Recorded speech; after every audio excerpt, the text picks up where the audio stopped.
தந்தை மகன் தூய ஆவியின் பெயராலே ஆமென். ஆண்டவர் உங்களோடு இருப்பாராக, உம் ஆன்மாவோடும் இருப்பாராக. இறையேசுவில் பிரியமுள்ள சகோதரமே சகோதரிகளே, நாம் இன்று தவக்காலத்தின் 3வது ஞாயிற்றுக்கிழமையில் அடியெடுத்து வைக்கின்றோம். தவக்காலம் ஒரு வசந்த காலம், நம்மையும் இறைவனையும் இணைக்கின்ற ஒரு பாலமான காலமாக இருக்கின்றது. நம்முடைய பழைய வாழ்வை விட்டு புதிய வாழ்விற்கு அழைத்து செல்லும் ஒரு அன்பு பாலமே இந்த தவக்காலம். இன்றைய 3 வாசகங்களுமே உண்மையான தண்ணீர், நம் ஆண்டவர் இயேசு கிறிஸ்துவே என்ற சாட்சியத்தை நமக்கு கூறுகின்றது. முதல் வாசகத்தில், தொடக்க நூலில் எடுக்கப்பட்ட வாசகத்தில், இஸ்ரேல் மக்கள் பாலைவனத்தில் தண்ணீர் இல்லாமல் தாகப் போகின்றோமா என்று இயேசுக்கு மோசேக்கு எதிராக முன்வைக்கின்றார்கள்.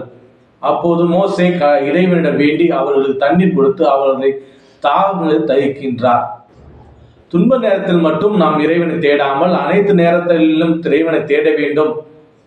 அவர் நமது துன்பங்கள், துயரங்கள், வேதனைகளில் நமக்கு எதிராக நமக்கு ஆதரவாக இருக்கின்றார், நாம் முணுமுணுக்க தேவையில்லை என்று இன்றைய முதல் வாசகம் நமக்கு கூறுகின்றது. இன்றைய 2ஆம் வாசகத்தில், உரோமையருக்கு எழுதிய திருமுகத்திலிருந்து எடுக்கப்பட்ட வாசகத்தில், இறைவன் அன்பாய் இருக்கின்றார். அந்த அன்பை இயேசு கிறிஸ்து வெளிப்படுத்துகின்றார். நம்முடைய துன்பங்கள், துயரங்களில், சோதனைகளில் அவர் நம்மை எப்பொழுதும் தேற்ற தயாராக இருக்கின்றார். தூய ஆவியின் வல்லமையை பெற்று நாம் அவருடைய அன்பு பிள்ளைகளாக வாழ வேண்டும் என்ற செய்தியை நமக்கு இன்றைய 2ஆம் வாசகம் தருகின்றது. 3வது வாசகம் யோவான் எழுதிய நற்செய்தி 4வது அதிகாரம் வசனங்கள் 5 to 42 முடிய உள்ள வசனத்தில் இயேசுவுக்கும் சமாரிய பெண்ணுக்கும் நடக்கின்ற உரையாடலை இன்று நாம் காணுகின்றோம். சமாரிய பெண் தண்ணீர் எடுக்க கிணற்றுக்கு வருகின்றார்.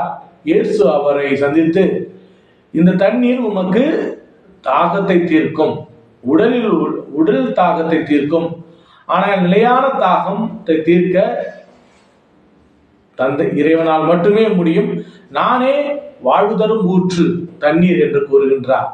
அது மட்டுமல்லாமல் உண்மை கடவுளை நீங்கள் தெரிந்து கொள்ள வேண்டும் என்ற சத்தியத்தையும் அந்த பெண்ணுக்கு விரிவாக எடுத்து கூறி அந்த பெண்ணின் ஞான கண்ணை திறக்கின்றார். அந்த பெண்ணும் அவர் மட்டுமல்லாமல் இயேசுவை அறிந்து கொண்டது மட்டுமல்லாமல் தன்னுடைய ஊருக்கு போய் அங்குள்ளவர்களையும் கூட்டிக் கொண்டு வந்து இயேசுவை அவர்களுக்கு அறிமுகப்படுத்துகின்றார்.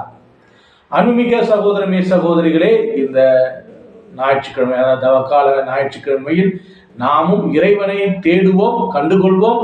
நிலையான தண்ணீர் ஊற்று அவரே என்று உண்மையை அறிந்து கொண்டு அந்த தண்ணீரை பருக நாம் முயற்சி செய்வோம். இறைவனுடைய ஆசீர்வாதம், அன்பும் நமக்கும் நம்ம குடும்பத்தில் உள்ள அனைவருக்கும் கிடைக்க சிறப்பாக ஜெபிப்போம். எல்லாம் வல்ல இறைவன் தந்தை, மகன், தூய திரு ஆவி உங்கள் அனைவரையும் நிறைவாக ஆசீர்வதித்து காத்து வழிநடத்துவாராக. ஆமேன்.